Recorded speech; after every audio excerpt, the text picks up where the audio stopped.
Hello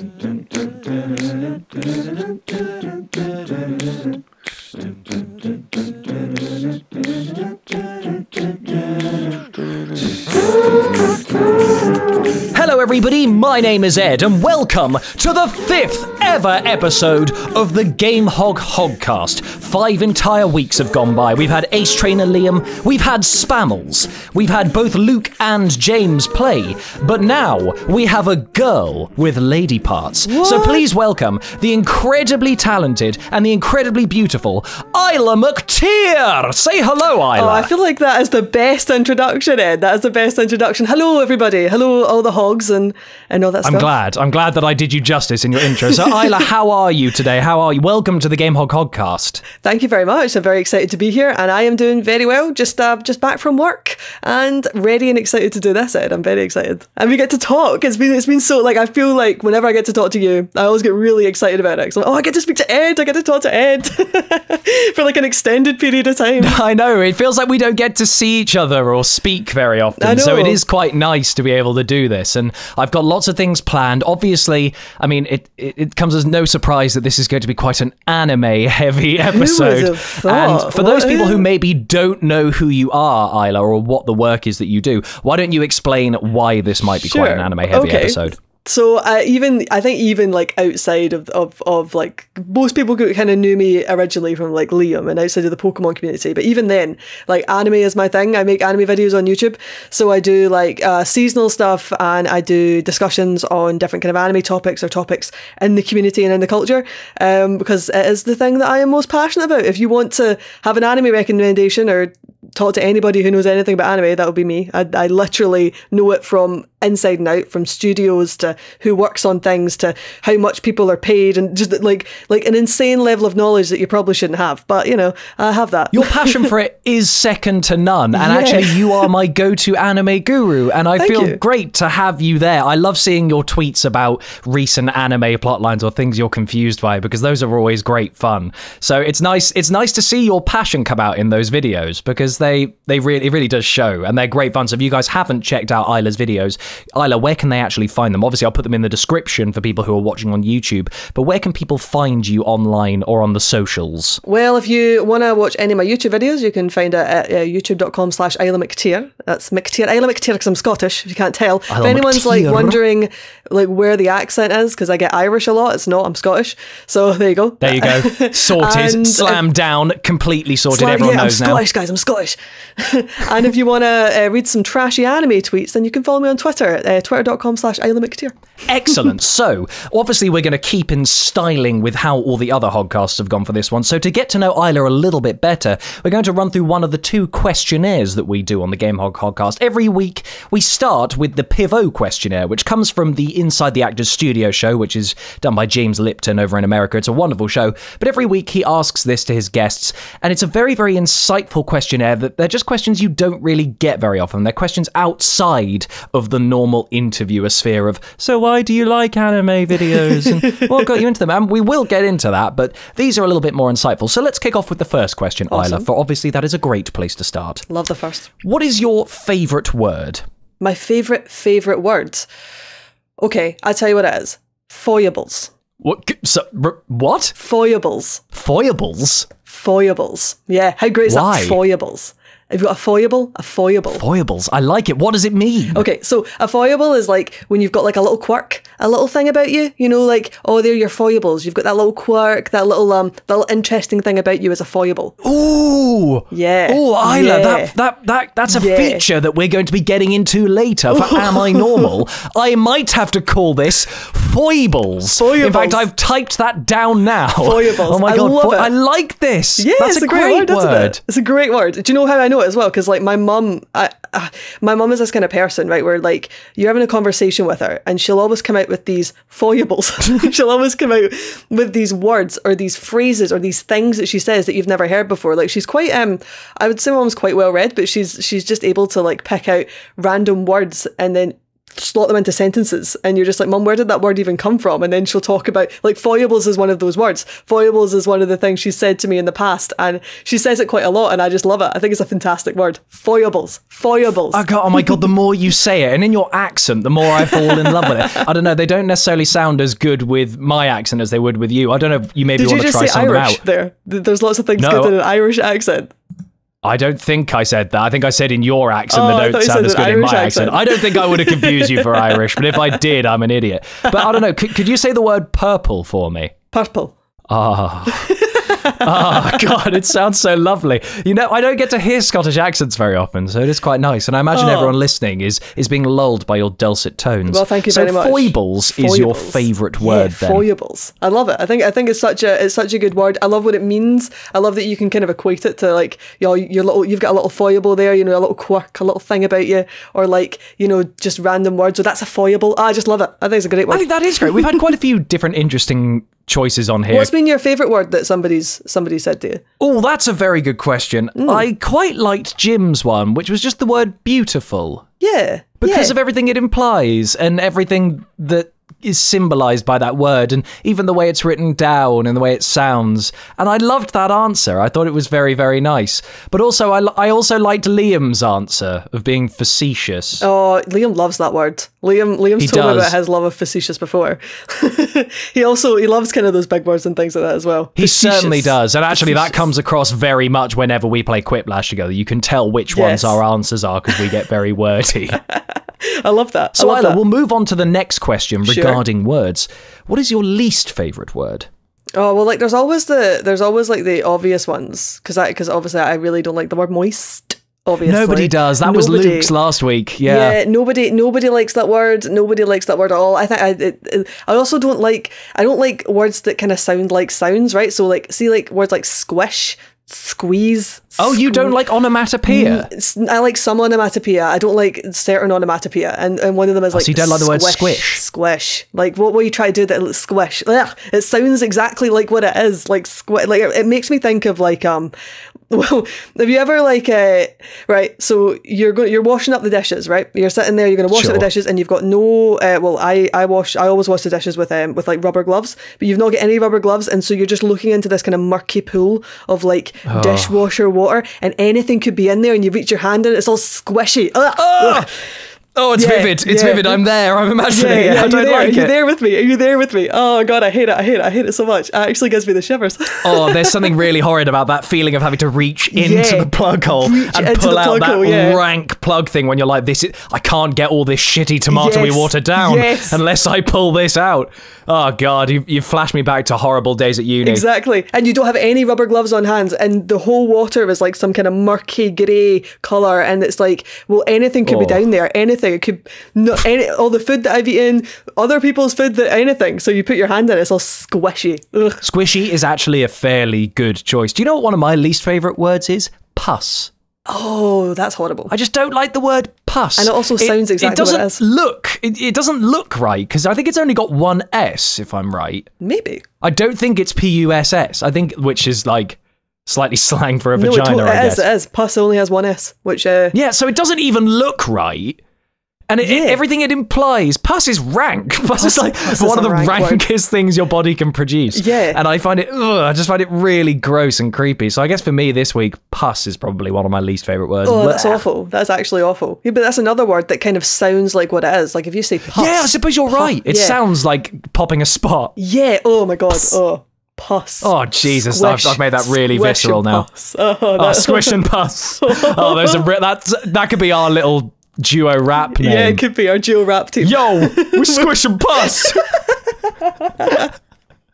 I like this. I like where this is going. We're going to rock Coachella 2019. We still are. You wait, guys. You wait. You're going to see me and you Squish and Pus at Coachella. So, Isla, for the next question, this is more of a deep-hitting one rather than the surface-level favourite word.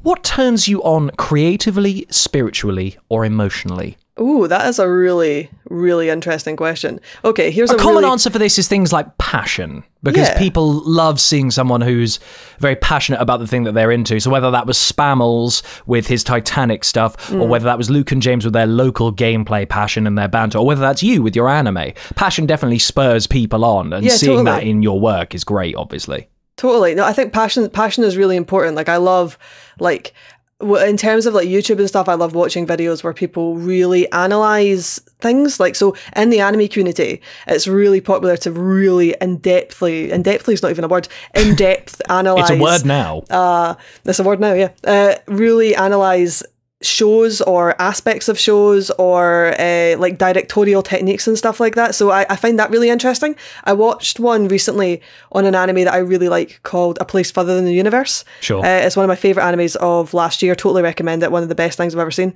And I watched this video where a guy went really into detail about the directorial techniques in it, and I was like, yeah, my god, that's totally right, like I can totally see why you mean that, and it just made me like really happy and really kind of feel, oh, I want to make a video or something like that. So it not only inspires you, but it gives you a different insight into something you already adore. Yeah, totally. So I love hearing other people's insights. Like I've got this thing where I do like reviews and stuff, so like I'll do like 5-minute reviews but quite in depth about anime. So, but equally, even if I slag an anime off, like one of the ones that I really slagged off was Aqua Incarnation. I think it's one of the worst animes in recent years. It's an awful anime.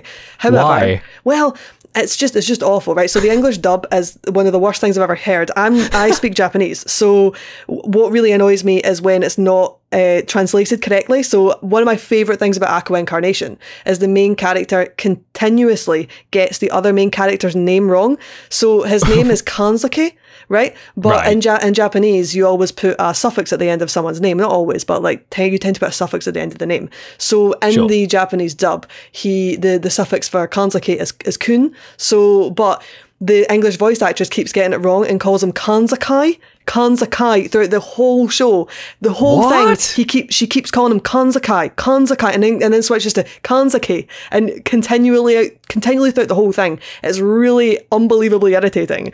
Oh my god, Jesus Christ! And that's just massive oversight and not being done properly. And I got a comment on that video actually where someone was like, oh my god, the whole time I thought his name was Kanzaku, and I was like, no, it's not, it's Kanzaki with kun at the end of his name for the suffix. Like it's the worst adaptation into English that I've seen in a really long time.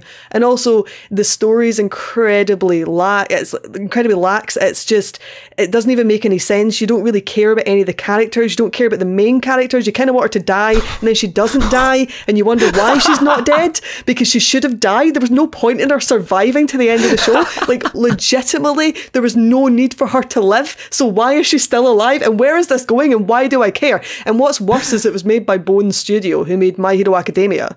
Really? Yeah, it's made by Bones, and Bones are like one of the best studios ever. Like, they make such good content. So Aqua Incarnation is probably the worst thing they've ever made. Like, I think it is absolute garbage. There is something really tragic about a lot of English dubs, though. I mean, those changes in translation, Yu-Gi-Oh! Suffers massively from it. I know that's a bit more of a juvenile choice of anime, but watching how that's changed, for people who grew up with Yu-Gi-Oh!, you might remember things like the Shadow Realm or shit like that was coming in. That didn't exist in the Japanese. In the Japanese, that was you dying. Yeah. The Shadow Realm, being sent to the Shadow Realm was death. And there's loads of scenes of people being punched or being stabbed or holding guns to people that just don't get put in. And that happens in a kind of mass scale for things like Yu-Gi-Oh! In a minor scale for one of my favourite animes, Orphan, because they have to change it up so much. In the Japanese, he kind of has, in the same way Harry Potter has, you know, they say Expelliarmus to get the spell Expelliarmus out. He has commands that he says for his spells. And I think one of them is like, Sword of Light, I release thee. And that's a really cool poetic thing to say out loud.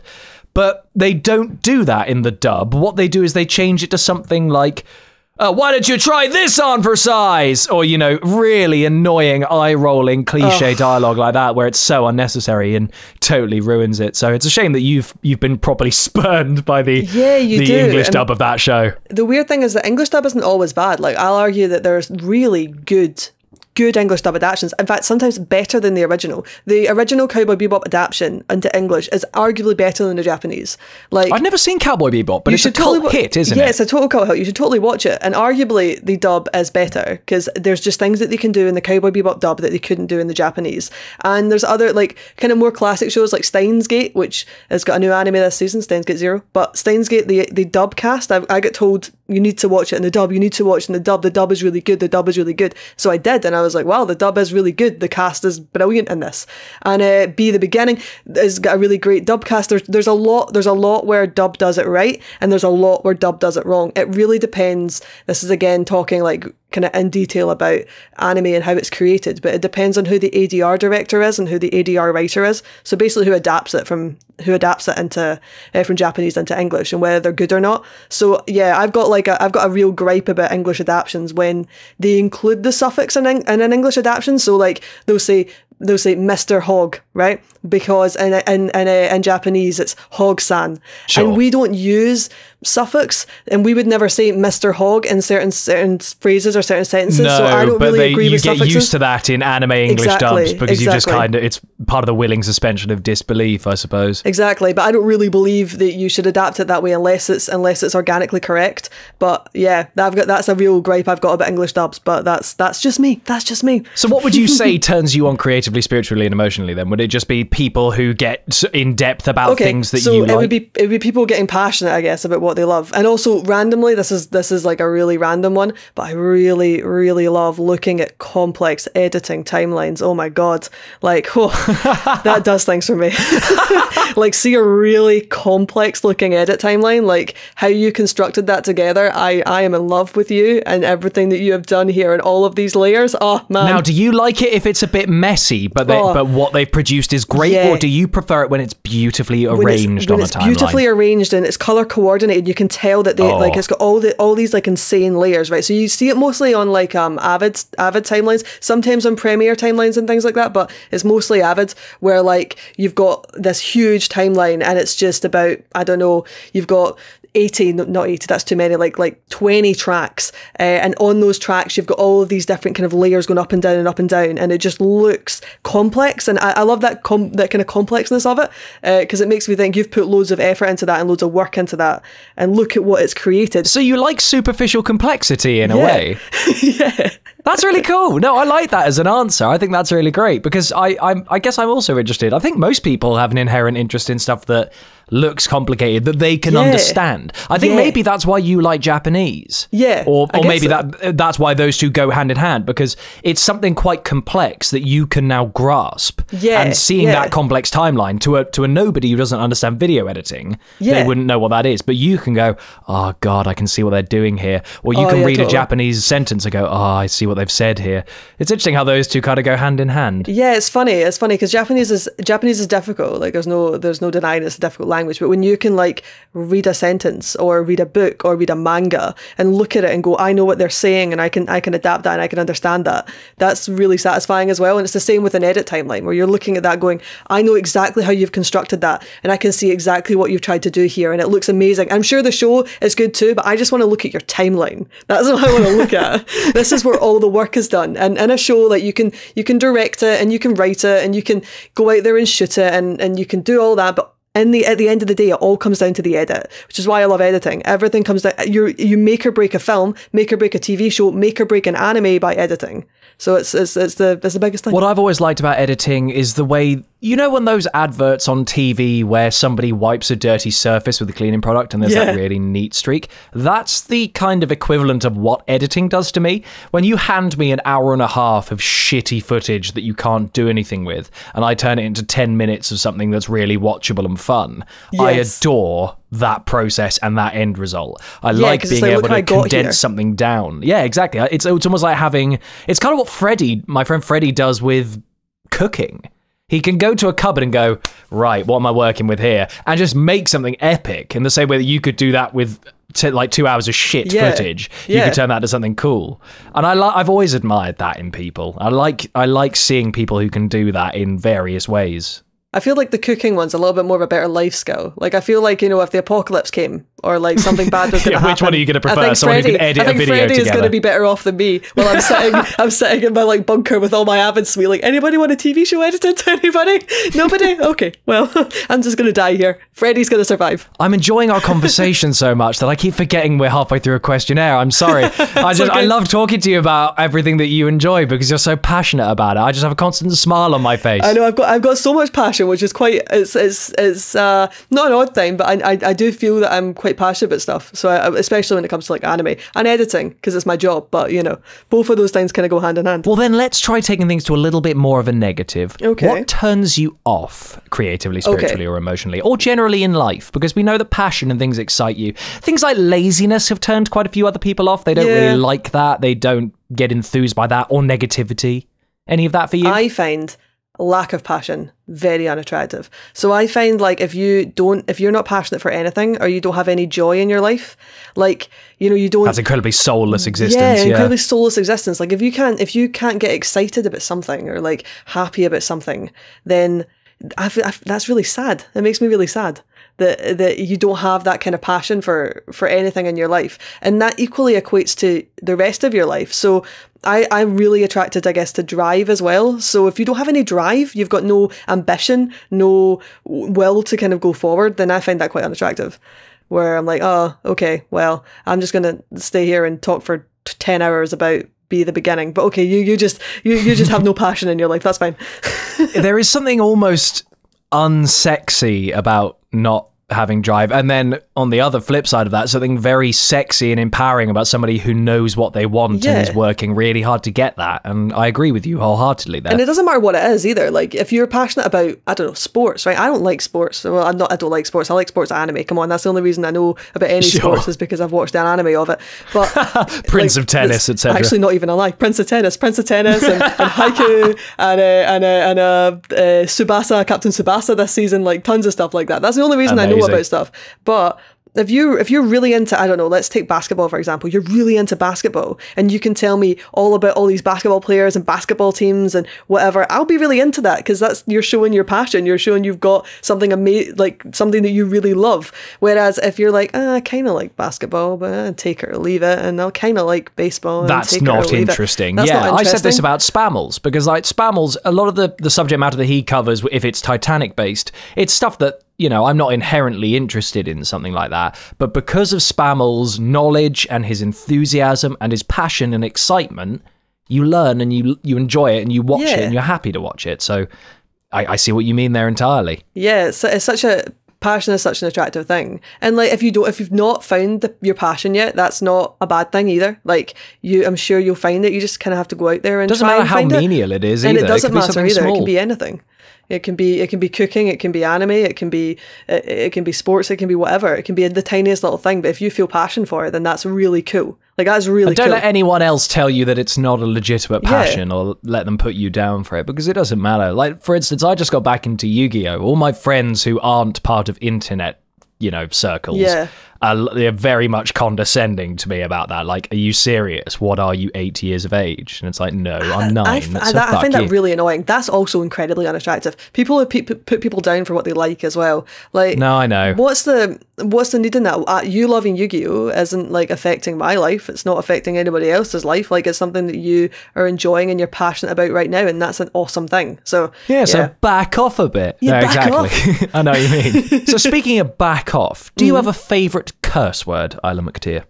Now, you are from Scotland, and I understand that Scotland probably has some more bitey swear words, or swear words that maybe we don't have. Are any of them? What about ones that aren't exclusively Scottish? And then let's go for a Scottish one. Okay, so, you know, everyone, well, see, here's the thing, right? In my household, we don't swear. And my mum follows me on Twitter, right?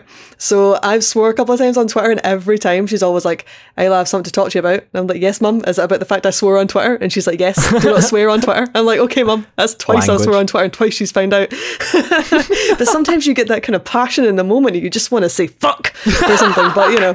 But my mum is not appreciative of that. So yeah, I like swear words in the sense of like I do love the word fuck. I love how kind of aggressive it sounds. Like I was like, oh fuck that, fuck. But I don't say it in the house. Before it as well, that makes it really funny. I think in Scottish it sounds a bit more kind of aggressive, like any swear word does. It just always sounds a little bit bitier. Wanker sounds the most aggressive, or bastard. Like wanker or bastard sound the most aggressive in Scottish. Wanker, bastard. Yeah, bastard. That's the one that's like, whoa. You fucking bastard. Like that kind of thing. Like, there it is. Really... That's the proper aggression. Yeah, you don't wanna mess with Scott. You don't wanna mess with Scott. Best Scottish one though is definitely 100% bobag. You bobag, you bobag, you fucking bobag. What does bobag. that mean? Right. So a bobag is exactly what it sounds. You're just an idiot, you know? You're like an absolute idiot. You're just... I thought it was ball bag. No, ball. like a nutsack. Well, I guess I can kind of mean that, but like ball. So that's like, you know, you're like a scrotum, I guess. You know, you're the lowest of the low. You're like an absolute tosser. You're an idiot. Ball bag. Ball bag. Ball bag. Interesting. Ball bag. Okay, these are great. I didn't know. Are there any other good Scottish swear words? Because I don't know any of these. God, there's like a ton of Scottish swear words, but again, in my household we don't swear and I don't get to use them very often.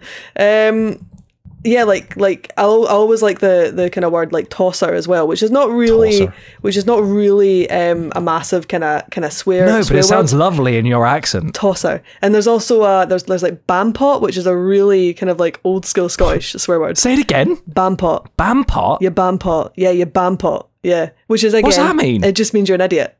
You're an idiot. Oh right, okay. And then I also love bass. So that's like bastard, but like you would say like, oh, you're a pure bass man, you fucking bass, like that kind these of way. These are great. I love these. I wish I was Scottish now. There's also another great one that people really like is dauber. Dauber. Yeah, you're a dauber. You're a pure dauber, man. So that means like you're a jerk. You know, again, you're an idiot. There seems to be a lot of ones. Interesting, because down south, a dauber is someone who tells like a snitch. It's a snitch. Oh, really? Yeah, that's so dobbing someone in definitely means idiot up here. Oh, really? And then I don't know if you guys have got this one in England, but jakey. Do you know what a jakey is? A jakey? No. Yeah, a jakey. Oh my god, you don't? Okay. So a jakey is like an alcoholic or somebody who's like a little bit of a tramp. A jakey. Oh, okay, yeah, right. jakey. You're a pure jakey, man. Oh, yeah, howling jakey. No, we don't really have many particularly slang words that I guess you wouldn't know. Yeah. But I guess they maybe come from more local kind of things like a school slang where it's become a slang amongst your peers and stuff, things like that. Like we've got a few of those that people wouldn't have. So we've got things like, one from our school was yarth. Yarth is, it's the idea of bullshit. So if someone was telling, you know, chatting bollocks, you'd go, yarth? Shit like that. So we had things like that, and that worked. I think that works in your accent. Yarth. Yarth. Stop with that yarth. Yeah, stop with that yarth, you dauber. Oh, it's such a wonderful, wonderful noise. Actually, that's actually a weird link into this next question, which is, what sound or noise do you love? I didn't mean to say noise, but that's basically how it came across. So what sound or noise do you love? A typical one is, I think Luke said a piano, which is wonderful. My favourite instrument's a harp, so it would be similar, I guess. But do you have anything like that? Your favourite instrument's a harp? That's interesting. It is. I love the harp. I don't know why. I've also found I fell in love with a girl who played the harp, and she was she was very wonderful when she played it. That's so cute. That's so sweet. The harp is a really nice instrument though. Like I love the sound. I've always loved the sound of a violin. Like I love the sound of a violin. When they're played well, a badly played violin is one of the worst sounds on earth. Yeah, it is. Not to always tie this back to anime, but there's this anime I really like called Sound Euphonium. Right. And it's one of my favourites of all time. It's a music anime. And it's about an orchestra. Or an orchestra in a school, and they all play all these like musical instruments, and they were all recorded like live with like a real orchestra and stuff in the for Sound Euphonium, and it's beautiful. Like one of the girls plays a trumpet, and like the trumpet has a beautiful sound when played correctly, like a really beautiful sound when played correctly. Same with the violin and the euphonium, weirdly enough, because that's the whole thing. It's called Sound Euphonium. Really? Yeah, which is really lovely, and you get to hear all these musical instruments in like a different setting because you're hearing it individually. It's a great anime. But that sounds amazing. I'm gonna check that out. It is one of my favourites of all time. Like it's literally in my top 5. Like I love Sound Euphonium so much. So generally, you like any kind of lovely symphony kind of swell. Well, this is gonna sound very like sappy, but the sound of my sister's voice, because my sister is an amazing singer. And she like her go. In fact, if we hark back to like what gets me kind of like creatively, when I hear my sister's music and what she writes, and like just she'll sit and I'll be the first one, she'll play any new songs that she's written or anything new that she's like piecing together, whether it's a cover, which is very rare because she writes a lot of her own stuff, but she'll sit and play me stuff on her piano or play me something on her guitar or show me a mix that she's done with like her voice and just how she plays and how she writes. She's just so brilliant. I love my sister to pieces. That's so exciting. Where can we find more of your sister's music? You can find more of my sister's music. You can just search for it's Isla McTear. She's on Facebook. She's got a YouTube, but on her Facebook account she posts up a lot of her stuff and things. But it's just Lori, so Lori McTear, McTear. But she's fantastic. She's kind of like just very acoustic-y, a little bit country because she loves country music. But all of her stuff is incredibly powerful. She wrote this one song about her grandma, well, 2 songs about her grandma, but one in particular that always gets me. Stuff she writes really hits home with me. It might be because she's my sister, but really, even just outside of that, I just always think that she's just incredibly inspiring. So yeah, my sister's voice. Let's go for that as my favourite sound. Wow, that's a really lovely answer. I'm looking forward to hearing more of your sister's music. And also, everyone listening to this needs to go and check it all out as well. Yeah, you definitely should. If you like the Scottish accent and you just like nice music, really well-written music, then I think you'd love Laud and stuff. She sounds like she'd get on very well with my cousin Mary Spender, who's also a music YouTuber, and I think she's absolutely smashed past me with the subs like months and months and months ago. I think she's approaching 100k. Oh my God, that's insane. She might have even blown past that. I could be wrong. I don't know at time of recording, but she's amazing. So go check out Isla's sister and my cousin Mary. There we go. Isn't that great? We've got some good family cross promotions going on there. I think this is wonderful. That. That's very sweet. So on the flip side, Isla, what sound or noise do you hate? What sound or noise do I hate? Okay, give me one of yours. Give me one of yours and try to think of one of mine. The sound or noise, I don't like the sound of polystyrene. That was always one that's one that I've said a couple of weeks in a row because it really, really does something to me. And also, the feeling or sound of licking a tissue or a napkin. Oh yeah, that is awful. Like actually, I'm starting to wince at the thought of it. It really affects me. That is awful. That is really awful. Is there anything like that bothers you? I can think of right now. Okay, cinema, right? In the cinema, if I'm next to somebody who's eating either a hot dog or nachos or any of that kind of food in the cinema, what are you doing? Punishable by death. Punchable by death. If you're going to eat in the cinema, popcorn is the thing that you take. Also, I've seen people take McDonald's into the cinema and things like that. What? And it's that. Who's grazing in the Odeon? What's going on? No idea. Okay, there's people who take actual full meals. I sat next to a girl. I went to see one of my favourite movies of the year, which is 3 Billboards out of Ebbing, Missouri. I think it's one of the best films this year anyway. And I went to see it, and next to me, this girl sat and ate a salad. What? She sat and ate a salad right next to me. Right next to me with couscous and everything. What a bitch. I know, right? Who eats a salad in the cinema? Who sits and eats a salad in the cinema? Like, the cinema wasn't made for you to eat salads. I just don't get it. I just don't get it. I'm annoyed about that. Like, who do you think you are? Who do you think you are? Bringing your eat a salad in the cinema? No, I do agree. The sound of grazing in a cinema is just not okay. I hate it. Toffee apples and shit. What's next? I don't mind it if, like, you know, it's out in general public or whatever. But there's something about in a cinema. I don't know if you've seen in the news and stuff, but there's this like new film called The Quiet Place, which is a new horror movie, and it's incidentally exactly what it is. It's a quiet place, so the whole film is practically silent. And then apparently loads of people when we go into the cinema just eating popcorn and hot dogs and whatever, and that kind of ruins the experience of the film because it's a quiet place. The whole thing is silent. There's at no point where you can open up your like hot dog wrapper or whatever, your popcorn At least wrapper. in Star Wars there's an explosion or a ship that you could quickly crack your Doritos open. Exactly. And you wait for that moment. In The Quiet Place there's no moment for that, so you're just kind of, okay, well, I just need to eat this like really loudly crunching on your popcorn while like there's complete silence on the screen. It's so off-putting.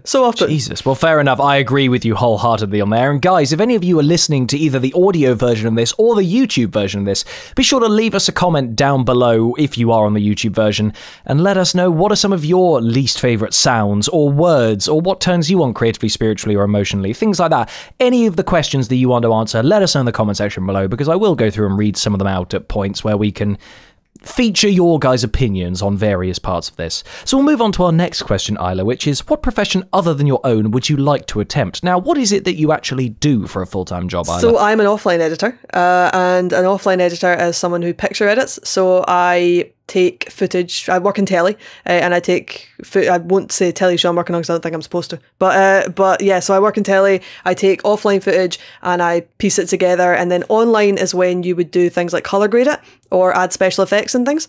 So that's online. But offline is when you build and construct your television show or your film or whatever. And that's what I do for a living. Editor. So this is one of the reasons I've believed that you and I are soulmates, is because we've both been offline editors for things for a while. And I kind of you're the only person I've ever met who is also a video editor, who I didn't just meet at work. Yeah. And so I resonate with all of your problems, and I resonate with when you do well. I always feel very proud. And I remember, I think you got promoted, was it before last MCM or around last MCM? It was at MCM. So like basically I got into my career path's really weird. So I always edited on my own and would do my own kind of edit stuff. And then at my current job, they gave me the opportunity to train for a year to be an editor. So they were like, okay, if you do well, we'll give you training packs and whatever. If you do well, we'll make you an editor. And so I did for a year. I did loads of training, and then learning a software that I was 100% not comfortable with, and now I'm 100% comfortable with, but took a long time to get there. Avid Media Composer, looking at you. Nobody uses that. So whenever anyone asks me what I edit on, I'm like, Avid Media Composer. And they're like, oh, and I'm like, there's a sharp inhale through the teeth. Well, either they're like, oh, really? Or what is that? Because if you just do YouTube, you don't need Avid. You don't need to use Avid to build anything, because it's not counterproductive for you at all. Use Premiere, or just use Premiere. In fact, don't use anything else, just use Premiere.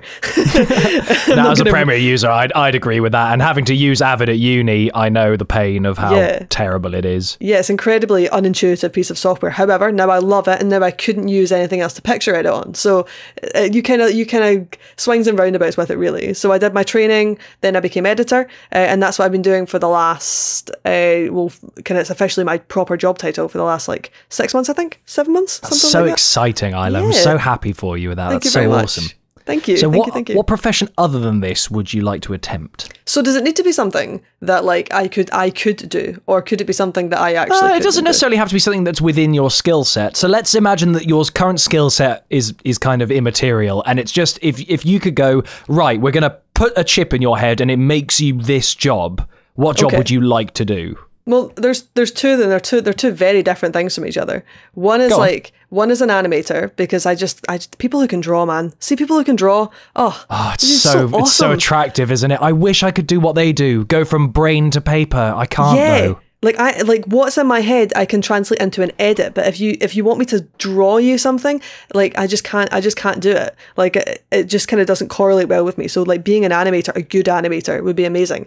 And the other one is really, really randomly, I'd love to be good at complex sciences, so be a really awesome physicist who like a theoretical physicist or something, like a theoretical physicist, or go work and do kind of stuff in space or whatever. Not an astronaut, but it's just something along those lines, because I think science is incredibly fascinating. So I would love to be able to do something like that. I think that'd be really cool. You've actually picked two ones that I would pick. Annoyingly, because we're soulmates. That means I can't think of other ones, but I've always wanted to be able to draw, and being an animator, despite some of the gripes I see from animators I follow on Twitter and stuff, it does sound like a wonderful thing to be able to do. And like you say, science and understanding things like the universe and studying the universe and new discoveries in the universe, or black holes, I'd love to study that. That'd be incredible. Yeah, to be able to understand it at a molecular level as well, to be able to go, I completely understand exactly what's happening here and exactly why it's going to happen, and that's just so awesome. I think science in itself is such a really cool thing. And to be the person that's discovered something awesome, even just as simple as I read in the paper the other day, they've finally discovered an enzyme that will break down unbreakable plastics. So to be that person who discovered that enzyme that will break unbreakable plastics and help you've kind of saved the planet. Yeah, you've saved the planet. That's such a cool thing. It's cooler than what I'll ever do, because even though I love editing and editing's really cool, and maybe I'll make a hard-hitting documentary one day, or something like that, I'll never make an enzyme that saves the world. world, you know? But what you need to do is you need to create something that's going to work with your name. So you need to invent some kind of revolutionary gear and call it the McTear gear. Yeah, and it would be the greatest invention ever. That's what I need to do. Let's see if I can do that. That's the plan. That's my new plan. Make some. That's good. Yeah, we forget video editing. We'll work on the McTear gear, guys. If you've got any plans for McTear gear, let us know because I don't have any clue. No idea what it could be. So, what profession would you not like to do under no circumstances? So, Liam said things, anything to do with kids, or a bin man were his choices. Yeah, they make sense. They make sense. I mean, I wouldn't. I've always said this. I wouldn't be at all ever a good nurse. No, do you know what? That was going to be mine as well. We're soulmates, Ed. We're soulmates. We really are, Isla. We are. It's unbelievable. But I consider myself quite a compassionate person. I do have compassion for people, and I obviously, but I could never do what a nurse does. I could never help people in the way that nurses can. I have huge respect for nurses and doctors in our NHS and across the world, Like, it's an amazing profession, and an amazing profession if you can do it, but I could never do it. Like, it would be the last job in the world that I would take on, because I couldn't clean up people's shit and, No. and I couldn't take care of people the way that nurses can. And like I said, I do think I'm compassionate, but not in that way. Like, my compassion only goes so far, I guess. Do you know, and I agree with you. I'm in exactly the same boat. I come from a family where my auntie's actually a nurse, and I've got family friends like my god sister, if you forgive the made up term, but my godfather's daughter, who I've known since I was born. She's a nurse, and all of her friends who I know are nurses. And I have amazing respect for all they do, because they do mental hours. The amount they're paid is embarrassing. They just do mental shit all day, every day, have to deal with it all, get hated by the press, get their salaries and shit cut from the government, and still have to go to work every day with a smile on their face. I couldn't do it. After 3 months of working at a job that I really fucking hated, I went, no, sorry, no. And that was with normal hours. It was just a job I hated. So let alone after a 14-hour shift covered in blood, feces and vomit, and having 2 hours sleep before going back and doing it again. Yeah, and not knowing your hours 14 days in a row or whatever with no rest. Like, just no thank you. That's why I admire the nurses who do it so bloody much. Yeah, because totally. it's so hard to do. And that's why I don't think you should ever be in a position where you you make fun of nurses, or like you're really hard on them, because you know what they're doing. Why would you be? They just work so fucking hard. Yeah. And also, doctors and nurses can totally and utterly obviously save your life, or like help you with like conditions that you've got and whatever else. Like, don't take the piss. Don't take the piss, and don't take them for granted. Like, they are what they can do and what they bring for us is incredible, and we don't respect them or give them enough credit enough. Like, it's all about like save our NHS and stuff. Well, let's pay our NHS workers more. Like, they get so much shit for what they do. So I could never ever do that. I just couldn't do what they do. But I have got mad respect for it. So the jobs you'd like to attempt, kind of being an animator or things, and then not wanting to be a nurse. I think these are perfectly viable, and I agree with both of them, to be honest. So that's very, very fair. So it's time we move on to the final question of the Pivot questionnaire, Isla. This is a bit more of a metaphysical, kind of more wholesome question. Sure. If heaven exists, what would you like to hear God say when you arrive at the pearly gates? I would like God to tell me what his favourite anime is. What would you like him to... What answer would you like to hear? Well, really, I'd just like to see his mal list. So I'd like to see what his my anime list is. I'd like him to give me his my anime list. I'd like to look at it. I'd like to study it. I'd like to see, okay, well, you like some of the animes I like, so I'm going to come into heaven. But what if he said, I'll tell you what, my favourite is the English dub of that show that you were describing earlier? Well, I'd have to say, well, I'm going to hell then. That's pretty much where I'm going anyway. So I'm just going to go see the devil and see what he's got. Because the devil probably really likes ecchi, so I'm probably going to go down there with the devil. No, he loves Black Clover. Oh, but so do I, kind of. You got such a love-hate relationship with Black Clover, don't you? Oh, God, I really hate it, but I really like it at the same time. Wasn't it poised to be like the new Naruto? And as a guy who followed Naruto from the Itachi Sasuke fight in the manga all the way to the end in the manga, I adored that franchise. It was part of my my upbringing. So I needed something that was going to follow that up. Boruto is admittedly pretty good, but I haven't got into Black Clover, mostly because you tell me that it's shit. Of course you haven't. There's nothing to get into Black Clover about. Like, of course you haven't got into Black Clover. Nobody is going to get into Black Clover unless they're like me, and for some reason, I've watched it all the way from episode 1 and didn't let it go. Like, I kept watching Black Clover going, it's going to get better, it's going to get better. And eventually, at episode 17, it got really good. Oh my God. You know, we're 17 episodes in, and Black Clover has got 1,001 things wrong with it. However, it does do things right. It does. And one of the things that arguably does well, I will badger its animation because I don't think the animation is particularly great. However, it doesn't resort to 3D animation like a lot of other kind of anime do these days. It does do animation quite well, so I will give it that. And its characters in later arcs are really likeable, and Asta does get better in later arcs, but oh my God, does it take time? 17! It took to episode 17. You've not sold me on that at all. Like, I'm not supposed to. Admittedly, this is how I have to try and sell people things like Game of Thrones. Because they go, I tried it. I tried season 1. I tried the first 3 episodes and it's shit. And you have to go, you have to get through the first season and then it gets really good. But you can say the same about being boiled alive. Yeah, you just get through that initial searing pain and it's fine after a while. But that's so interesting you say that about Game of Thrones though, because I love Game of Thrones. I've read it from the books and I will love the series. But people are like, oh yeah, it's a bit boring in the first season. And I'm like, okay, yeah, but you know, you just have to keep going with it. Just keep powering through. I guess the difference with Black Clover and Game of Thrones is you have to power through hours of Game of Thrones, whereas Black Clover's 20 minutes an episode, and that is true. Technically, Black Clover, you can skip the first 5 minutes because it's just filler recap. Not a lie. Every single episode has at least 5 minutes of just recap of the last episode that I watched. So it's not an anime you can binge watch either, because you're just like, what is this? I just watched this 2 seconds ago. Like, why? So Black Clover's got a million problems with it. But my brother and I discussed this recently, how every Naruto episode is structured virtually the same. It's very long intro, flashback to previous episodes, which we already know because we watched the series. Then it's a little bit of battle, most of which involves a lot of throwing of shuriken, some disappearing, and then a guy, one of them using, it'll either be the good guy or bad guy, can vary on fight to fight, but they'll use a big move on the opposition. They will then go, ha, I got him. Then the smoke will clear and they won't be there and they'll be behind him. And they always go, when did he?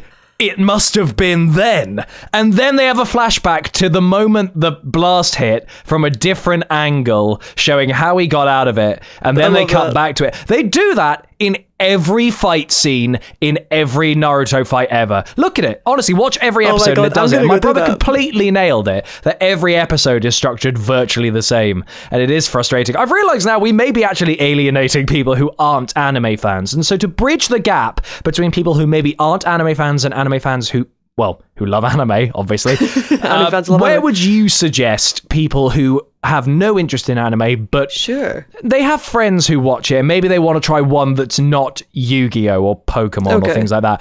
Where would you try and suggest 1 or 2 short and easy adult animes to start with? Being such an anime guru, you'd be a good person to ask. Well, there's not my immediate one. The first one I always think of is My Hero Academia. Boku no Hero Academia, I think, is the perfect starter I disagree. Anime. Now, whilst I adore it, it's not the kind of thing I'd want to introduce somebody to, because it's a bit too close to Dragon Ball for me. Like for a completely uneducated person whose experience of anime up until this point has been Pokemon, Dragon Ball Z, and Yu-Gi-Oh! Maybe Beyblade from their childhood, that will come across very like Naruto or things like that. Whereas I was actually going to suggest something like Erased, where it's more down to earth. Yeah, do you know what? Erased is a really good shout. Like Erased is such a brilliant short anime. I would say Hero Aka mainly because I think it's a really good kind of starter-ish anime, because it's a really good shonen. It is such a good shonen, Isla. It's such a good shonen. It's one of the best examples of modern shonen. I mean, you talk about Naruto and you talk about, you know, all those fight scenes that look the same. Everything in My Hero Academia is incredibly exciting. Like, I think it's such an exciting anime to watch. And right now it's back. So right now every week is exciting again, and I get to watch your tweets roll in as you react to things. I know, as I react That's part to of my favourite part of the week. I love that. I absolutely You're love like my that. push notification for shit, it's gone live. I can watch it now. Whereas I'm just like, right, I can, literally, it's like right that very second where I like clicked on it. Like, okay, it's Saturday. I can't do anything on Saturday. I just need to watch this anime, basically. So you'd say My Hero Academia for people I would say who My Hero Academia. want to get into something. I mean, it kind of does everything that I want an anime to do for like a starter anime. Anyway, it does everything. Try I and want sum it it up in a single sentence for someone who's losing interest quickly in the idea of anime. Okay, it's a big fighting anime, but it's got loads of humor in it and comedy, and the main It's a characters. school for superheroes. It's a school of superheroes. It's a school of superheroes which packs a punch and has a ton of comedy, and the main character is really likable, and it's got an incredible best boy in Todoroki, and that's the only thing you need to know. You just need to know about Todoroki. Just watch Todoroki. It's also incredibly deep as well and meaningful. I love it. And it's so emotional. It's made me So laugh. It's made emotional. me cry. I love it. The reason I'd pick Erased is because it just, I'd say the sentence I'd give to try and hook you on it is very short and it's very intense, is Yes. the main character is sent back to his childhood because something is wrong. Something is very, very wrong. And he has to fix it, but he doesn't know why he's there.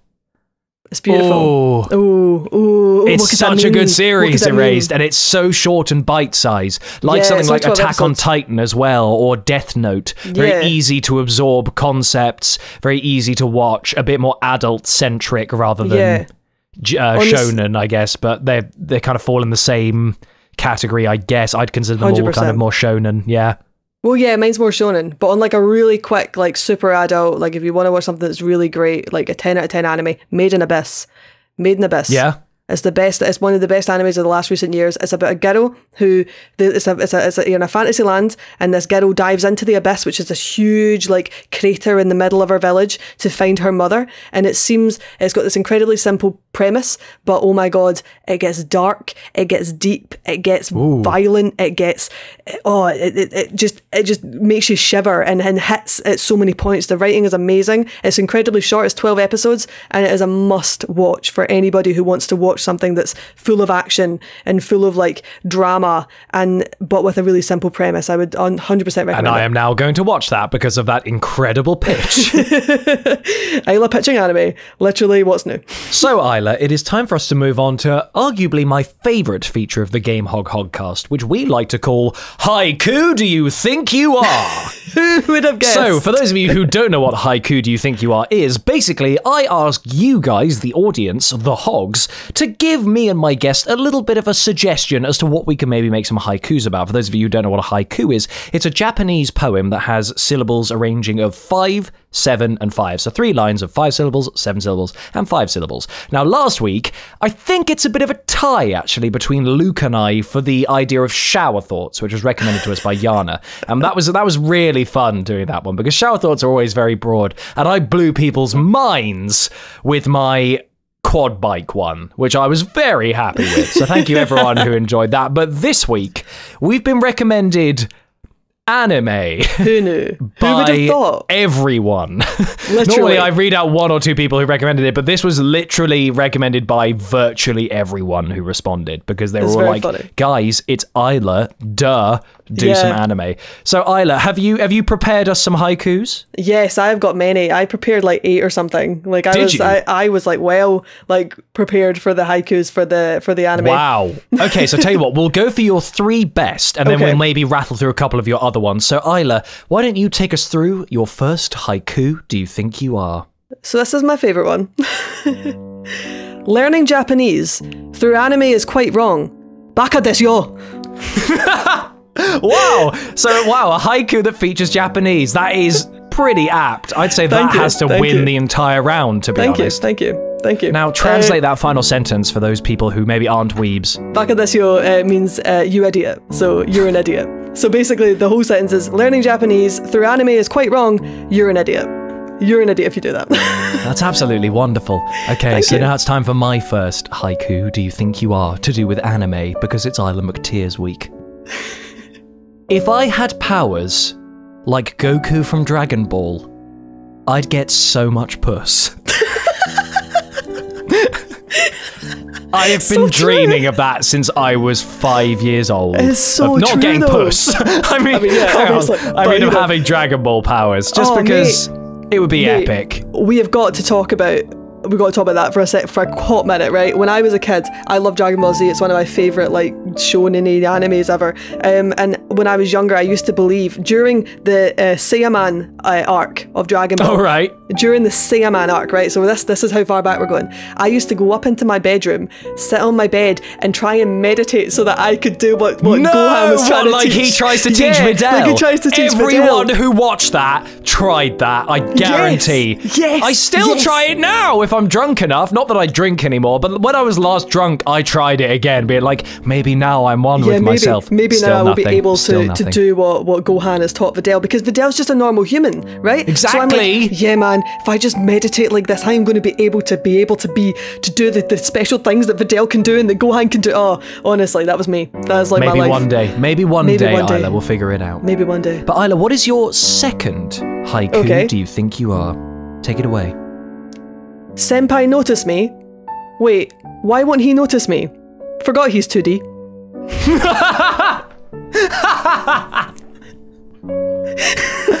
Oh, that's wonderful. What's the opposite of a waifu? A gaifu? No, a husbando. A husbando. A husbando. I've not heard that one before. You've not heard of a husbando?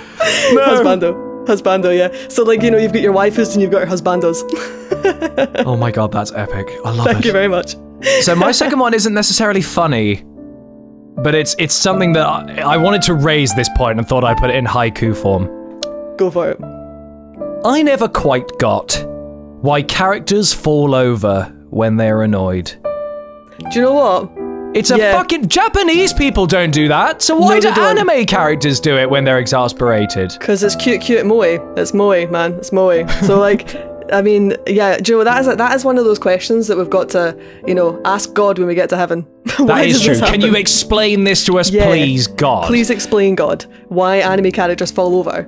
There's a lot of tropes in anime that I've never understood. Like, there's what's the posh woman laugh called? The what's that one called? I love that. I can't remember what that's called, but yeah, that's got a trope name that I forget, but it's very common amongst the kind of smug older woman laughing down condescendingly. And you hear it all the time as well. Like, I've heard it a lot recently, actually, in certain anime. So yeah, there's a lot of tropes. Anime is full of tropes. It is the pervy old man. That's in every single one. Every single anime. There's always some kind of pervy character. You can't literally watch an anime without there being one. A starving main protagonist. There's one in everything. Yeah, it's almost eye-rolling in a way, but hey. What you gonna do? Anime. That's anime, eh? That's anime. So Isla, what is your third and final haiku do you think you are about anime? So this is a little bit about what we were talking about earlier, and it's actually to do with a specific anime. So, Boku no Hero, it's not called My Hero, bunch of weeb peasants. Oh, that's great. You featured so much Japanese in yours. I'm jealous. It's so wonderful. But it's interesting that you mentioned an anime in your third one, because so did I. Wonderful. I mentioned a specific one, and I mentioned it because it's one you recommended to me. Okay. So here is my third and final haiku do you think you are? When I watch Citrus, the girls make me feel all strange. Now I'm lesbian.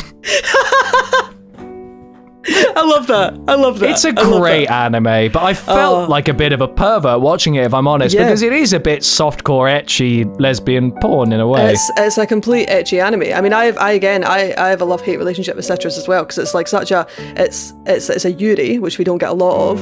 Sure. Is it a good yuri? Who knows? But you know, it was an enjoyable. But it's sort of an incest yuri as well, but it's not being really incest. an incest yuri though. No, but if you explain it to someone who doesn't know anime, they go, "What?" I know. That's why you don't really talk about it. It's like Ero Manga Sensei. We don't talk about Ero Manga Sensei. It's true. So, Isla, you said you had some more. Do you have any others that really stand out for you that you'd like to say? Because this is the first time we've had more, but you featured so many wonderful ones. I'd quite like to hear some more of yours. Let's see. So this one, I quite like this one, but this kind of harks back to a tweet that I did the other day. 67 shows released. I have got to watch them all. What is a social life? Literally. I loved how you once tweeted your entire list of shows you need to catch up on. I think it was a GIF of you scrolling or a video. Yeah, and it was 2 to 3 pages long. Yeah. I haven't even watched all of Yu-Gi-Oh! GX. How the fuck are you getting through all these series? I have got, like, honestly, it's like every day I'm watching maybe about 4 or 5 anime because like, in a season there's about 67 shows. And I do a big breakdown video where I break down all of the shows that air in a season. So that's everything. So I need to watch everything up to at least episode 3 so I can give it a good balance. But I do it all in a condensed 10-minute segment. So even though I've just watched hours and hours of anime, it's only like 10 minutes that I am condensing this video into, but I still need to do it. Still got to watch everything. Whew, that's tough. It's such a life commitment. I love it. Well, I think these have been pretty wonderful little haikus. I think you've done a great job there, Isla. So guys, if you have enjoyed Haiku Do You Think You Are here on the Hogcast, make sure that you guys leave a comment on the YouTube version of this letting us know who you think won. And next week I'll be reading out which one of either Isla McTear or myself has won this week's Haiku Do You Think You Are. I think you nailed that. I think that might have been one of the best weeks we've ever had. Thank you. I did try my best with those ones. I was like, well, what am I going to do? We're going to make it Japanese. Of course, and you absolutely nailed it as a result. So I think that went very, very well. Now, something else that's going to go very well, due to something that you've brought to the table, Isla McTear, is another one of the Hogcast features, which is normally called Am I Normal? But today, we're calling it Foibles, because Isla's brought that word to the table. So basically, this is a section where we talk about things that we do that are slightly, I don't know, they may be weird or they may actually be normal things. So the example I always use for this is when I was growing up, when I was small, I always thought there were sharks in swimming pools. Always. Kind of still do to this day. Amazing. That's one of my Am I Normal or my foible. So Isla McTear, what is yours? Oh, mate. Okay, so, right. I don't consider myself a superstitious person at all. Like, I don't think I've got superstition, but I very, very clearly must have something in my brain that is, right? So I just do the things that you avoid in superstition. So my big one is, and I don't know where I got this from. So, you know how if you're walking down a street and you've got the 3 drains? No, not the 3 drains, the 2 poles. The 2 poles. So, you know, if you, so like you're walking down the street and like there's like maybe like a traffic pole and then maybe like another pole which holds like, I don't know, a light up, like like the lamp, the street lamp. I will not walk through those because they're so close together that would be splitting poles. So I need to actively avoid it. And I don't even realise that I'm doing it. My brain just goes, got to avoid that, Isla. And I'll be having a conversation with somebody right next to me, but my body just moves away from the poles and just goes around them. You have this reflex reaction to avoid gaps between poles. To avoid gaps. Did you get stuck in a tight spot when you were young? No, but do you know where that phrase comes from? Like, don't split 2 poles comes from. So like apparently if you split 2 poles, you break your parents up. And my parents are very happily married. I don't want to do that. So what if I jump through these poles or go through these poles and my parents break up? I can't have that. I can't have that in my head. Is that why my mother broke her back when I stepped on that crack? Maybe. Oh my god, I didn't realise the adages were all true. It's all true. It's all true. And also, you know, the 3 drains thing, I also, weirdly in my head, don't do that either. But it's the poles thing that... I was told it by someone when I was 13, and I still don't do it for some reason. Yeah. I know there's nothing wrong with it. They're just drains. It doesn't mean anything. But if I walk over them, in my head, I was told to say mushroom 3 times or some bullshit like that. So in my head, I'll go, mushroom, mushroom, mushroom. And I'll go, what the fuck am I doing? You're 25 years old. I know. Stop doing this now.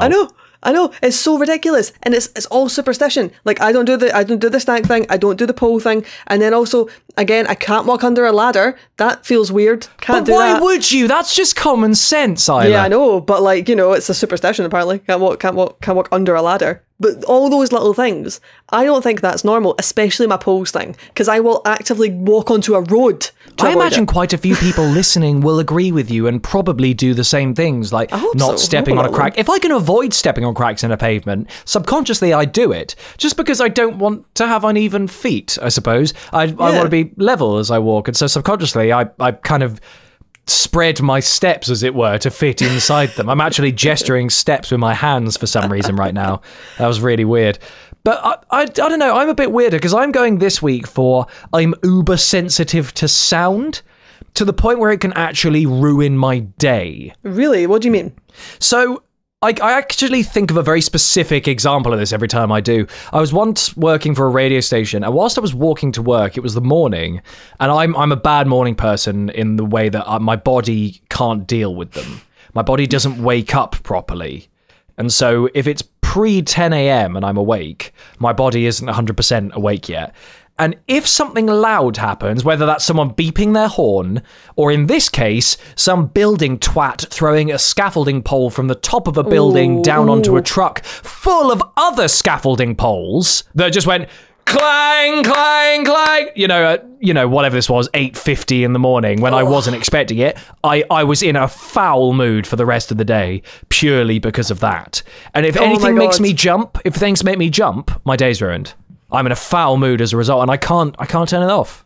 It's really That's so weird. weirded. But also, I kind of get that as well, because like sounds, you can be really sensitive to sounds, and like, you know, they do make you jump, and like really horrible sounding. So like that, what you've just described, like a builder throwing a big piece of scaffolding down into other scaffolding sounds absolutely horrible. Thinking about it now, it's actually angering me. It's so annoying, and it really, really does frustrate me to the point where I can't calm down as a result. Yeah. I've actually developed tinnitus recently, which I'm devastated by. But that's awful. It sucks. But basically, for those people who don't know what tinnitus is, it's basically inside your ears, you have these very fine hairs that pick up frequencies, and then your brain kind of translates those. Basically, due to having, you know, incredible impacts in my ears or whatever from loud noises or whatever, my fine hairs have been damaged. And so basically your brain goes, oh, hang on, I'm not getting these frequencies.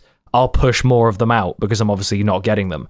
So my brain therefore tries to compensate by playing like a kind of really high-pitched fizzing noise. If you guys remember CRT TVs when you turn them on, the old tube ones back in the day, it makes a really high-pitched whistling sound in the background. That's what I hear constantly. And so it's very frustrating. There's times of day where I forget it's there, and there's ways of doing that. But at night time, it's basically all you can hear. It's just like, and that's when it sucks. So sound is, I've always had very sensitive ears, and I guess it makes sense that I've now got tinnitus. But that is one of those things that it can really ruin my day. Yeah, but especially with tinnitus, though, I can totally get why that would really ruin your day. Yes, indeed. So what about you guys? What are your foibles, as Isla would call them? What are things that you have that are unusual? Because I found out from quite a few people that they also grew up thinking sharks were in swimming pools. Did you have this? I never thought sharks were in swimming pools, though. Never. Mainly because the water was really clear, whereas if the water was really murky, like I would totally, if you told me there was a shark in the Clyde, the River Clyde in Glasgow, I would 100% believe you. There's probably like a nuclear shark in there with all the waste that's been thrown in. One of those ones from those terrible movies. Yeah, like it's like the Thames. It's like the Thames, right? The River Clyde's like the Thames. So like if you can imagine what kind of rabid beast shark would be in there. Oh, Jesus. Yeah. Have you seen that new film coming out called The Meg? No. Starring Jason Statham. It's about a megalodon, which is the prehistoric giant shark. And it's basically a shitty Deep Blue Sea. God. I think they're making Deep Blue Sea 2, but it's just a remake of the first one.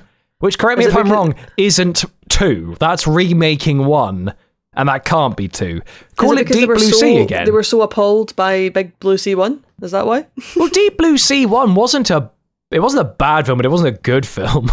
But it was kind of shitty. They were all shitty shark movies trying to capitalize on how good Jaws was back in the day. But who on earth? I don't think anyone who made that film went, we're definitely getting a sequel out of this, let alone a remake. The trailer, you literally go, hang on, this is exactly the same film that you've called... never mind. I can't believe that's a real thing, though. That's amazing. Neither can I. But do you know what? That just proves though that like you can, like that you can do anything, you know? Like that says if that movie can get a remake, you know, we can do anything that we set our minds to. If that movie can get a remake. I can accomplish anything. Yeah, you can accomplish anything. I think about that when stuff like that happens. Isla, that's a really, really great message to send to people. You're right. As long as those kind of things exist. Yeah, if those things exist, then you can do anything. Like somebody wants to make that movie again. Wow, you can do anything. You can do whatever you can set your mind to. God always got to take positive. I'd love to go forward and see what movies have been redone in the future. Let's see if Harry Potter gets remade or anything. Actually, that neatly brings us on to our next feature, which is Super Timey Wimey Hoggy Boggy Nonsense.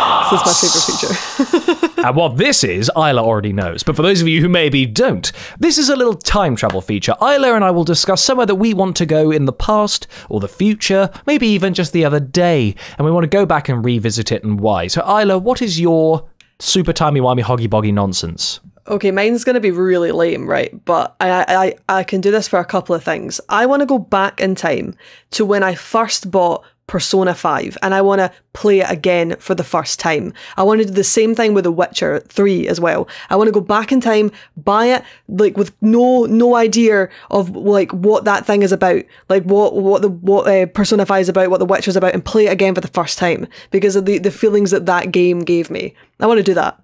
That is such a good answer, because I've always wanted that with loads of films. I'd love to be able to watch Forgetting Sarah Marshall for the first time again, get him to the Greek. I'd love to read and play games like Abzu or Journey again for the first time. Yeah, just love that. Because you can go and you can recommend these things. Like I can love anime, or I can love Persona 5 or games, and I can recommend them to you, and I can say this is fantastic, but you're going to go and get that thing and you're going to play it and you're going to get that first experience, and I'm never going to have that again.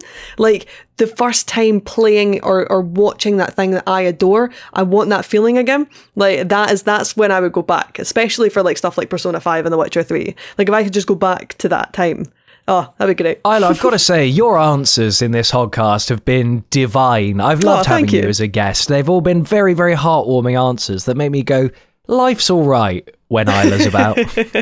I'm really pleased with the things you've come up with. I think that's a really, really good answer. Mine was a bit more selfish and indulgent, and it was, well, you go for it. I like to go forward and see the trends that are happening on like YouTube or social media, go back in time, get ahead of the trends, get rich, get famous. Do you know what?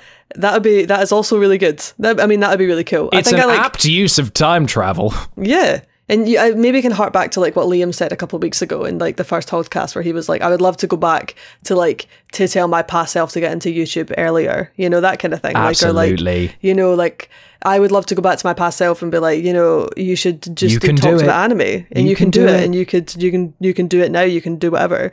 And I would also, again, on another frame, I would love to go back to myself when I first started to get into like anime and Japanese culture, and say to myself, you could like, don't be scared of Japanese, don't be scared of learning Japanese, because you can learn it, you can do it.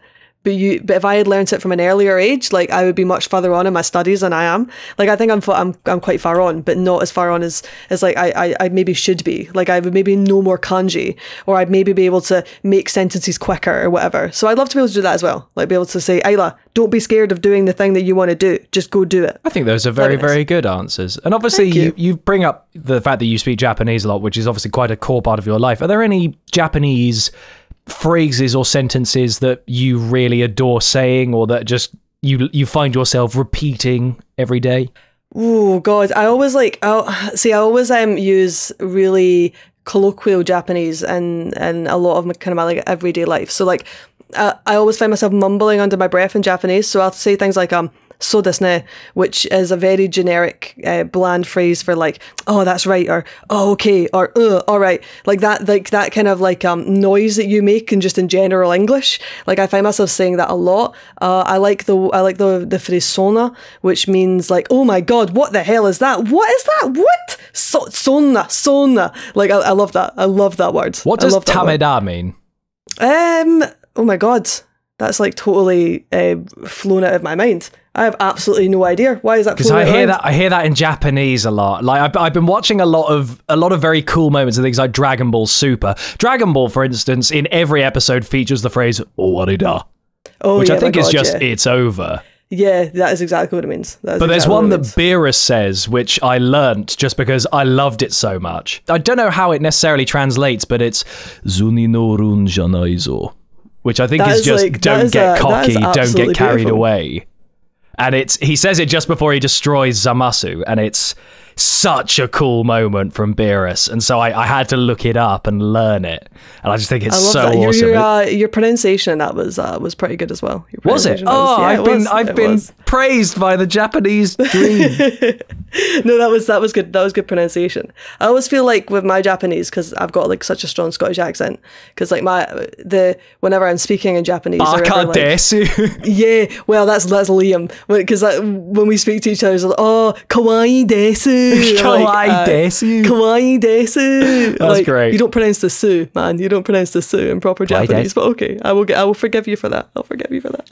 I've had to explain that to so many people before when I've been kind of reading the names, or like I had a friend come in and read a Naruto subtitle over my shoulder and said Suzuki, and I wanted to punch him in the genitals. It's like hearing someone call Link Zelda. Yes. It's oh like my hearing God. someone call Naruto, or hearing someone call Sasuke Suzuki.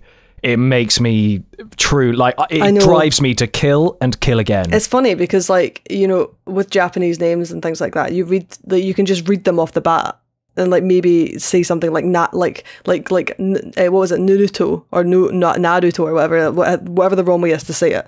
Like, yeah, you can hear that, and that really kind of like kind of makes you shiver and kind of puts like a chill up your spine. I always hate stuff like that. Like with that Aqua incarnation thing, when, you know, they're like Kanza-kun. Like, it's not Kanza-kun. Don't put the suffix on the wrong way. Oh my God, really irritates me. There's only one sentence that I can say really fully in Japanese. But only because it's obscure, and I don't even know if it's correct, but it's Boku no chisai chinchin tasukete kudasai. I know, you said that to me the other day, and I was like, which I believe means please help my tiny penis. Am I right or wrong? No, it does. Yes! Well done. That's a great sentence to learn. I like learning pointless phrases in languages, so in German, I can only say, Ich habe mein Oberschuh im Hotel gelassen, which means I've left my galoshes in the hotel room. Oh, that's so sweet. What a great sentence to learn. As a young 20s man. That is like the most useless sentence, but also the best sentence as well. It certainly is. Now, we are getting very near the end of the Game Hog Hogcast, sadly, Isla McTear. However, we still do have a couple more features left, one of which is Let's Play God!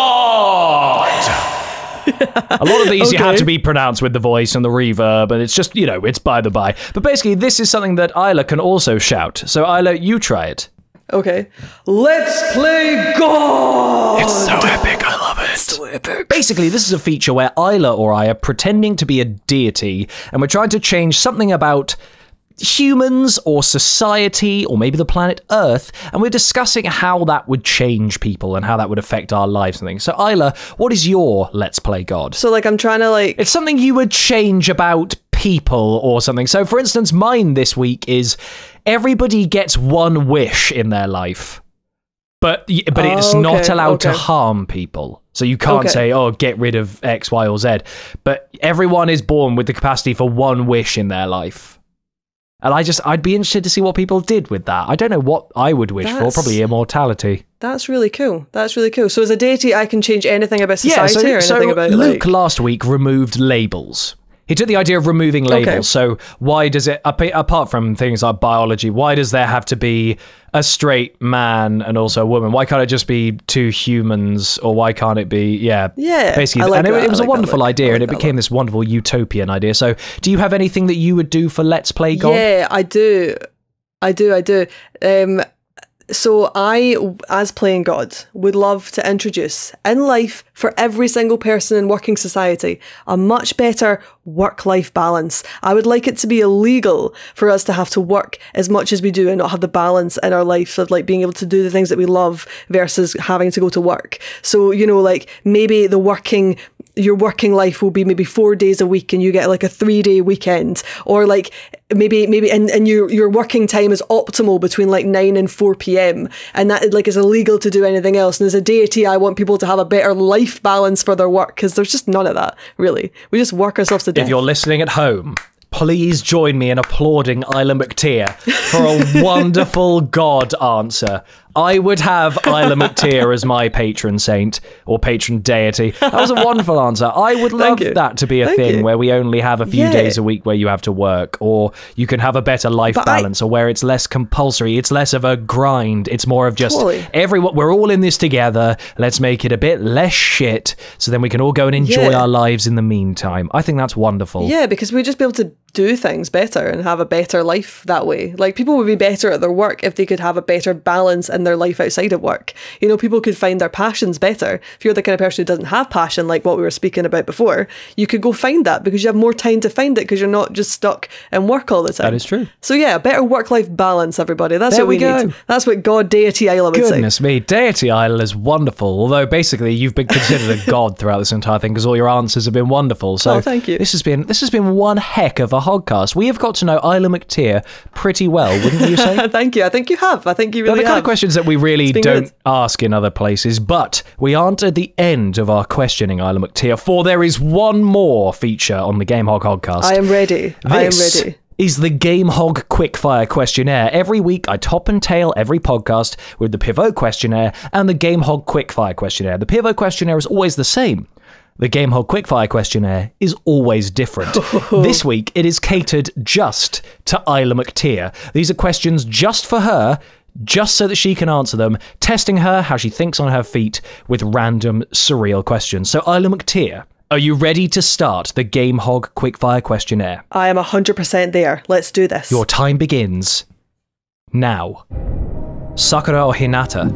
Oh, Sakura. Correct. Bulma or Chi-Chi? Oh, Bulma. Correct. Yuzu or Mei? Oh my god, oh, Yuzu. She's a better woman. Correct. Misty or Mei? Oh, Misty. Oh, incorrect. Oh, really? Oh. Luke or James? That is an awful thing to ask me. How could you do that to me? How could you?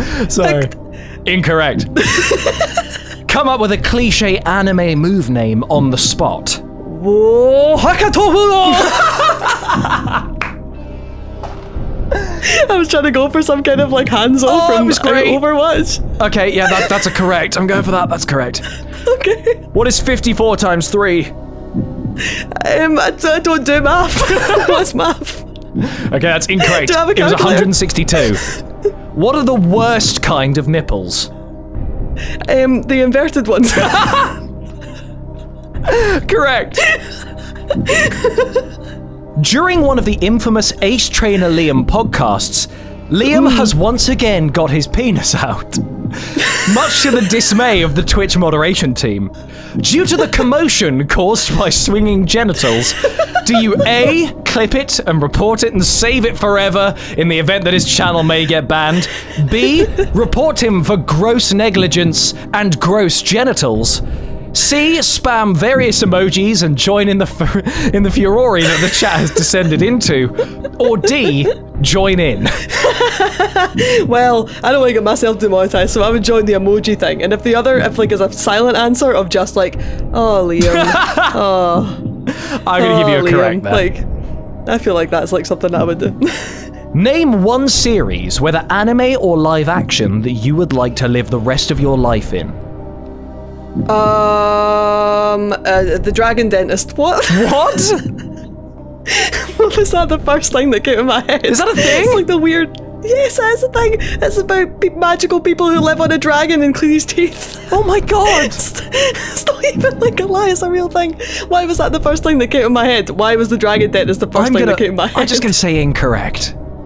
Thank you. I would agree. So Isla, you've done well, but now it's time for your final question.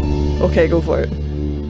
Say in Japanese, the Hogcast is amazing, and Ed-san is the best at podcasts.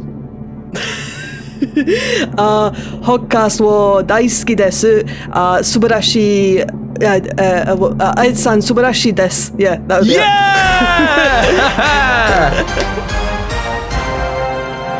Isla, you've done very well. I need to try and see if I can total up your scores. Actually, what did you say for the first one, for Sakura or Hinata? I said Sakura. Oh, I'm going to have to take back the point I gave you there. Oh, mate. Everyone knows Hinata is way fitter. Well, I know. I should have said Hinata, but Sakura with her like pink hair just kind of got me. It's too ostentatious. You're right. Okay, Isla, are you ready? I've totaled your score. Okay, I'm ready. Tell me my score. You are currently in the lead with 7 points. You beat Luke of Luke and James Play last week, so you are now in the lead. Isla, you have been a wonderful guest this week on the Hogcast. Thank you so much for being here. Not a problem. I had an absolute blast. Thank you very much for having me. This was so much fun. And one more time, if people want to find some of your work or follow your musings on Twitter, where can they find you? You can find me at youtube.com/Isla McTear and the same with Twitter, twitter.com/Isla McTear. That's ISLAMCTEAR. This has been one of my favourite Hogcasts that we've done so far. Thank you so much, Isla, for being here. Guys, if you have enjoyed this, make sure that you do leave us a like if you're watching on the old YouTube. Give us a share, show this Hogcast to some friends, bring them in, let us know your thoughts on various features, let us know your Am I Normals, some answers to various haikus. Let us know your haikus. I'm always interested to hear hear that. Let us know if Isla or myself won for the next week. I'll be revealing that. And we'll be back next week with another Hogcast. So guys, thank you very much for listening, and we will see you in the next one. Take care. Bye-sies. Bye, everyone. Bye.